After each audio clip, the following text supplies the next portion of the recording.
ඉතින් යාළුවනේ අද අපි බලමු Lightroom එකෙන් ෆොටෝ එකක් හරියටම හදාගන්න කොහොමද කියලා. අපි ඉස්සෙල්ලාම Lightroom app එකට යමු. ඊට පස්සේ මෙතන මෙහෙම loading කියලා වැටෙනවා.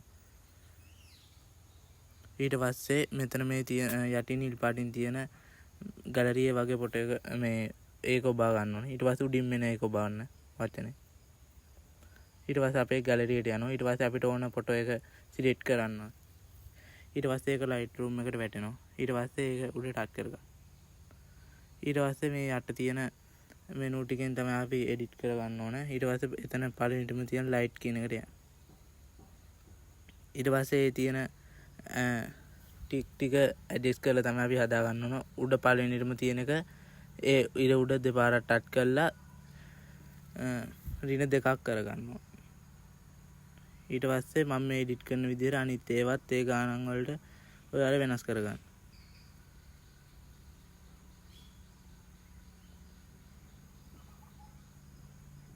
ඔයාලා මම මේ කරන විදිහට හරියටම බලාගෙන කරගන්න. ඊට පස්සේ ටික උනාට පස්සේ උඩටම ගිහිල්ලා HDR කියලා ටික් එකක් තියෙනවා. ඒ ටික් එක දාගන්න. ඊට පස්සේ ආයෙ යටටම ආවට පස්සේ තා ටික් එක දෙකක් දාන්න තියෙනවා. එකෙන් යටම එක දාගන්න. ඊට පස්සේ ඒක කරාට පස්සේ කලර් අර HDR look එක හොඳට තියෙනවා. ඊට පස්සේ කලර් කියන එකට යන්න. ඒකෙන් කලර් max කියලා උඩින්ම රවුමත් එක තියෙනවා. ඒක දාගන්න. ඒකෙන් නිල් පාට එක අඩුම කරගන්න. ටිකක් අඩු කරගෙන කොළ පාට එකත් අඩු කරගෙන ඒක ඔයා දැන් ගන්න ෆොටෝ එකේ හැටියට ගානට හදා ගන්න ඕන. ඔයාලට ඒක හදනකොට තේරෙනවා. ඊට පස්සේ ටික ගානට එහෙම හදා ගන්න.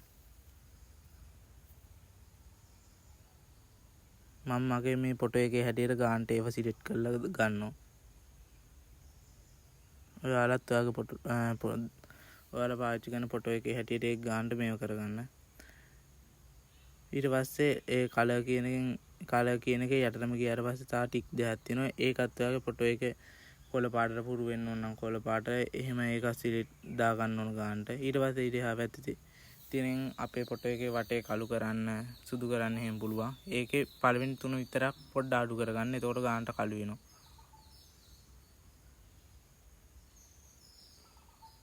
ඊට යට ඒව කරන්න යන්න එපා. ඊට පස්සේ ඊළඟ එක ඊට පස්සේ අන්තිම එක ඔබන්න. ඒකේ ටික් දෙකක් තියෙනවා. දාන්න ඒ ටික් දෙක දාගන්න.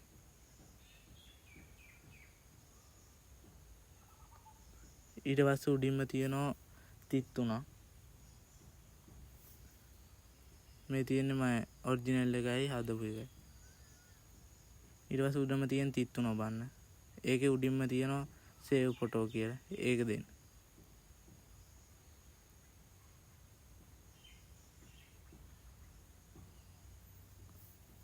ඒ save to photo කියලා දුන්නාට පස්සේ gallery එකටම save වෙනවා photo එක. ඊට පස්සේ save to photo දුන්නාට පස්සේ යටින් notification එකක් එනවා photo එක save වුණයි කියලා. ඊට පස්සේ ඔයාගේ ওই photo එක gallery එකටම වැටලා තියෙන්නේ.